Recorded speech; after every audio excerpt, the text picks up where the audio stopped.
ನಮಸ್ಕಾರ ವಿಶ್ವಬಂಧುಗಳೇ. ಇಂದು ಕನ್ನಡ ಕಲಿಯುವ ಬಗ್ಗೆ ನಾನು ತಯಾರಿಸಿದ ಕನ್ನಡ ಸೌರಭ ಅನ್ನುವ ತಂತ್ರಾಂಶವನ್ನು ಕುರಿತಾಗಿ ಪತ್ರಿಕೆಯೊಂದು ಬರೆದ ಲೇಖನವನ್ನು ತಮ್ಮ ಮುಂದೆ ಪ್ರಸ್ತುತಪಡಿಸಲಿಕ್ಕೆ ಇಷ್ಟಪಡ್ತಾ ಇದ್ದೇನೆ. ಅದೇನೆಂದರೆ, ಒಂದೇ ದಿನದಲ್ಲಿ ಕನ್ನಡದ ಪ್ರಾಥಮಿಕ ಜ್ಞಾನ ನೀಡುವ ಈ ತಂತ್ರಾಂಶವನ್ನು ಸರ್ಕಾರ ಉಚಿತವಾಗಿ ಹಂಚಲಿ ಅಂತ ಪತ್ರಿಕೆಯಲ್ಲಿ ಬರೆಯಲಾಗಿತ್ತು. ಅದರ ಶೀರ್ಷಿಕೆ ಎಲ್ಲರಿಗಾಗಿ ಬಂದಿದೆ ಕನ್ನಡ ಸೌರಭ ಅನ್ನುವ ಈ ತಂತ್ರಾಂಶವನ್ನು ಕುರಿತಾಗಿ ಲೇಖನವನ್ನು ಬರೆದಿದ್ದರು ವಿರೂಪಾಕ್ಷ ಹೊಕ್ರಾಣಿ ಅನ್ನುವರು. ಇವರು ಕನ್ನಡ ಎಂದು ಘೋಷಣೆ ಕೂಗಿದವರಲ್ಲ.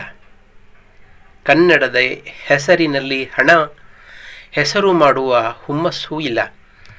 ಕರ್ನಾಟಕದ ಹೊರಗಿನವರು ಒಳಗಿನವರು ಕನ್ನಡವನ್ನು ಕಲಿಯಲು ಮೂಲ ಬೇರಿನಂತೆ ತಂತ್ರಾಂಶವೊಂದನ್ನು ಅಭಿವೃದ್ಧಿಪಡಿಸಿ ಅದರ ಪ್ರಸಾರಕ್ಕೆ ಸರ್ಕಾರದ ಆಸರೆ ಬೀಳುತ್ತಿರುವ ಸಾಧಕನ ಕಥೆಯಿದು. ಬಾಗೂರು ಮಾರ್ಕಾಂಡೇಯ ಒಂದು ಬಹುಮುಖ ಪ್ರತಿಭೆ. ಪ್ರಸ್ತುತ ಶಿಕ್ಷಣ ಇಲಾಖೆಯಲ್ಲಿ ಪಠ್ಯಪುಸ್ತಕ ರಚನಾ ಸಮಿತಿಯಲ್ಲಿ ರಚನೆಕಾರ ಹಾಗೂ ವಿನ್ಯಾಸಕಾರನಾಗಿ ಕೆಲಸ ಮಾಡುತ್ತಿರುವ ಮಾರ್ಕಾಂಡೇಯ ತಮ್ಮ ಆಸಕ್ತಿ ಮೂಲಕ ಕನ್ನಡ ಸೌರಭ ತಂತ್ರಾಂಶ ಅಭಿವೃದ್ಧಿಪಡಿಸಿದ್ದಾರೆ. ಬೆಂಗಳೂರು IT ನಗರಿಯಾಗುತ್ತಿದ್ದಂತೆ ಕರ್ನಾಟಕೇತರ ಜನ ನೆಲೆಯೂರುವುದು ಸಾಮಾನ್ಯವಾಗಿದೆ. ಇವರಿಗೆ ನೆಲ ಜಲ ನೀಡುವ ಕನ್ನಡಿಗರು ಭಾಷೆಯನ್ನು ಎಷ್ಟರ ಮಟ್ಟಿಗೆ ಕಲಿಯುತ್ತಾರೆ ಎನ್ನುವ ಪ್ರಶ್ನೆ ಉದ್ಭವಿಸದೇ ಇರದು. ಈ ಹಿನ್ನೆಲೆಯಲ್ಲಿ ಅಭಿವೃದ್ಧಿಪಡಿಸಿರುವ ಕನ್ನಡ ಸೌರಭ ತಂತ್ರಾಂಶ ಆಸಕ್ತಿಯಿಂದ ಕಲಿತರೆ ಕೇವಲ ಒಂದು ದಿನದಲ್ಲಿ ಕನ್ನಡದ ಬಗ್ಗೆ ಸಾಮಾನ್ಯ ಜ್ಞಾನ ಪಡೆಯಬಹುದು. ಮಾರ್ಕಾಂಡೇಯ ಅವರ 8 ವರ್ಷಗಳ ಅವಿರತ ಶ್ರಮ ಹಾಗೂ ಪರಿಕಲ್ಪನೆಯಿಂದ ಬಂದಿರುವ ಕನ್ನಡ ಸೌರಭ ಅತ್ಯಂತ ಕಡಿಮೆ ವೇಳೆಯಲ್ಲಿ ಗುರುಗಳ ನೆರವಿಲ್ಲದೆ ಸ್ವಯಂ ಬೋಧನೆಯಿಂದ ಕಲಿಯಬಹುದು. ತಂತ್ರಾಂಶವನ್ನು ನೋಡಿದರೆ ಮಕ್ಕಳನ್ನು ಉದ್ದೇಶವಾಗಿಟ್ಟುಕೊಂಡು ತಯಾರಿಸಲಾಗಿದೆ ಎಂದೆನಿಸಿದರೂ ಮಕ್ಕಳಿಂದ IAS IPS ಅಧಿಕಾರಿಗಳವರೆಗೆ ಇವರ ವಿದ್ಯಾರ್ಥಿಗಳಾಗಬಹುದು.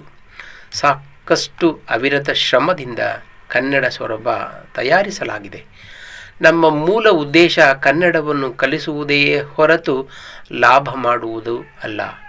ಖಾಸಗಿಯವರಿಂದ ಸಾಕಷ್ಟು ಬೇಡಿಕೆಗಳು ಬರುತ್ತಿವೆ, ಆದರೆ ಯಾರಿಗೂ ನೀಡುತ್ತಿಲ್ಲ.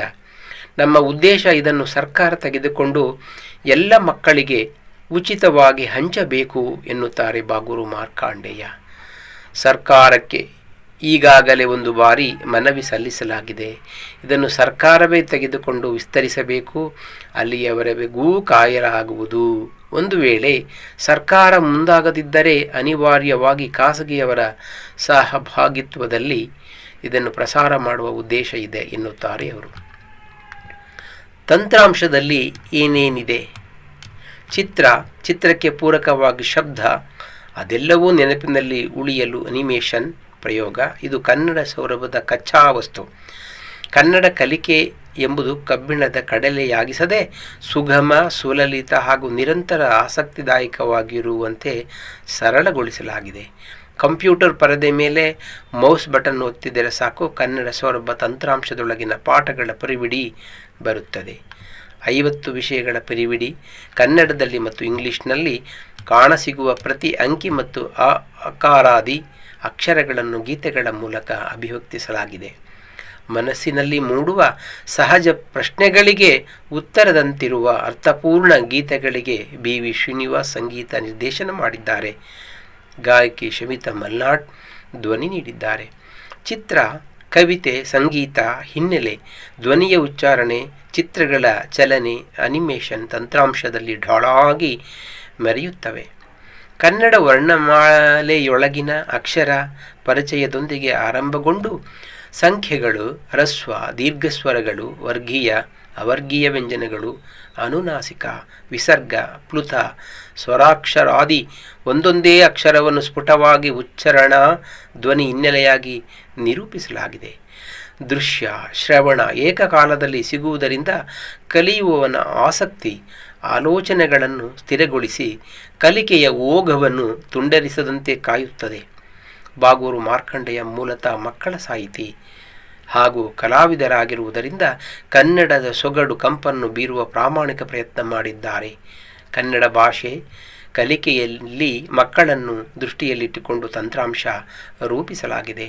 ಕನ್ನಡ ಗೊತ್ತಿಲ್ಲದವರಿಗೆ ಕಲಿಯಲು ಆಸಕ್ತಿ ಉಳ್ಳವರಿಗೂ ಇದು ನೆರವಾಗಬಲ್ಲದು. ಪ್ರಾಥಮಿಕ ಶಾಲೆಗಳಲ್ಲಿ ಸೇವೆ ಸಲ್ಲಿಸುತ್ತಿರುವ ಶಿಕ್ಷಕರಿಗೆ ಮಕ್ಕಳಿಗೆ ಬೇಗ ಕನ್ನಡ ಕಲಿಸಲು ಕನ್ನಡ ಸೌರಭ ತಂತ್ರಾಂಶ ಪೂರಕವಾಗುವುದಲ್ಲದೆ ಶಿಕ್ಷಕರ ಶ್ರಮ ಹಾಗೂ ಸಮಯ ಅನ್ಯ ಪೂರಕ ಕಾರ್ಯಗಳಿಗೆ ಉಪಯೋಗ ಮಾಡಲು ಸಹಾಯಕವಾಗುತ್ತದೆ ಎನ್ನುತ್ತಾರೆ ಬಾಗೂರು ಮಾರ್ಕಾಂಡೆಯ. ಚಿತ್ರಕ್ಕೆ ಪೂರಕವಾಗಿದ್ದ ಶಬ್ದ ಅದೆಲ್ಲವೂ ನೆನಪಿನಲ್ಲಿ ಉಳಿಯಲು ಅನಿಮೇಷನ್ ಪ್ರಯೋಗ ಕನ್ನಡ ಕಲಿಕೆ ಎಂಬುದು ಕಬ್ಬಿಣದ ಕಡಲೆಯಾಗಿಸದೆ ಸುಗಮ, ಸುಲಲಿತ ಹಾಗೂ ನಿರಂತರ ಆಸಕ್ತಿದಾಯಕವಾಗಿರುವಂತೆ ಸರಳಗೊಳಿಸಲಾಗಿದೆ.